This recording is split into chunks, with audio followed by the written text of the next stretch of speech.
H&R Block reporting improved results in the latest quarter and launching a $3.5 billion share buyback program. I'm joined by Bill Cobb, H&R Block's president and CEO. So nice to have you here. Thanks, Rhonda. Thanks for having me. Let's start with this share buyback authorization that goes out several years. You were actually able to do this thanks to some cleaning up in terms of getting rid of a bank asset that you wanted to get rid of for some time. Yes, we loved having the bank.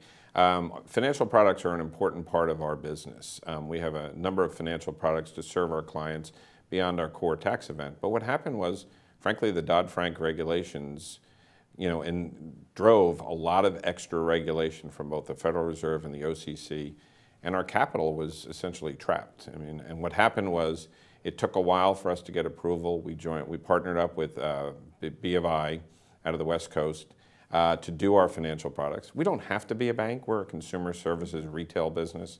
So we were able to do the partnership and deregister as a savings and loan holding company, which enabled us to now have full control of our balance sheet.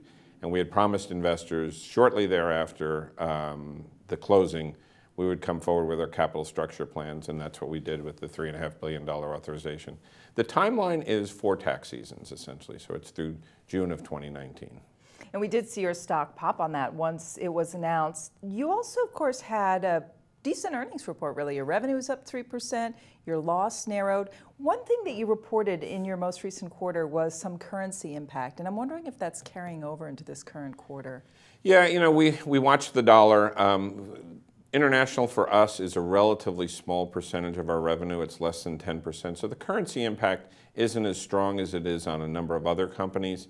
However, we have to watch that, and depending on where the dollar is. But our primary international operations are in Canada and Australia. So, but again, it's a small part of the business, and for the most part, we're a U.S.-focused company. So for the part of the business you can control, and you say you want to focus more on the core tax business now that you've made this change, you've prepared over more than 24 million tax returns last year. So I'm wondering where the growth comes for you at this point. You have already captured most of the market. Well, there's still a lot of market to, there's 140 million tax returns every year, so we still have a long way to go.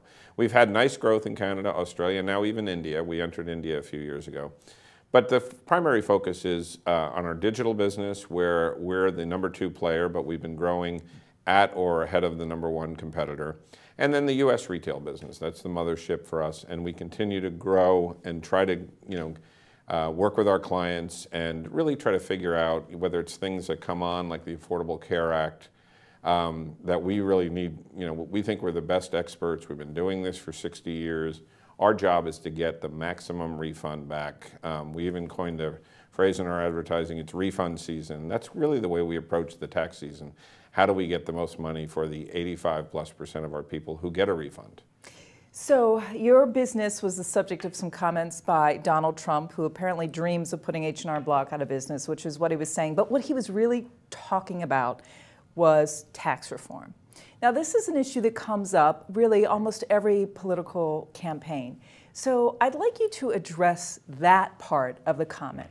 How do you think about tax reform? Is that something that you worry about? How would it impact your business? Can it ever even get through anyone in Washington? Yeah.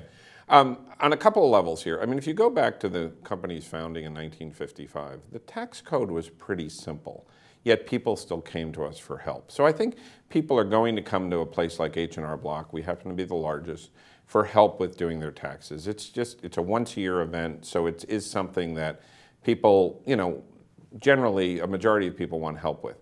With regard to simplicity, tax reform, et cetera, the fundamental issue is the tax code is used by Congress for all social programs.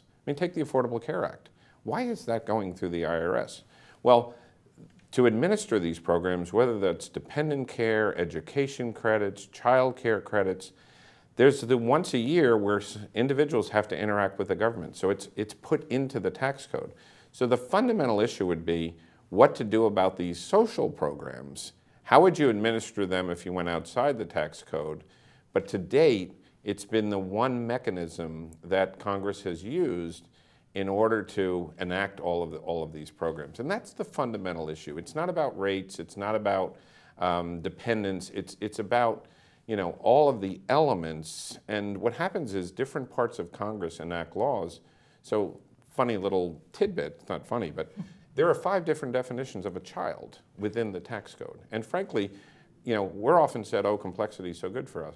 Well, that's not really true, because we have to train our people. I mean, our brand is built on accuracy, maximum refund, and so all that training of 5 different definitions of children, can become burdensome for us in terms of, like we had to spend a lot of money last year getting people ready for the Affordable Care Act. So, I mean, I think an intelligent discussion we can certainly have. We think we know more about the tax code than anyone.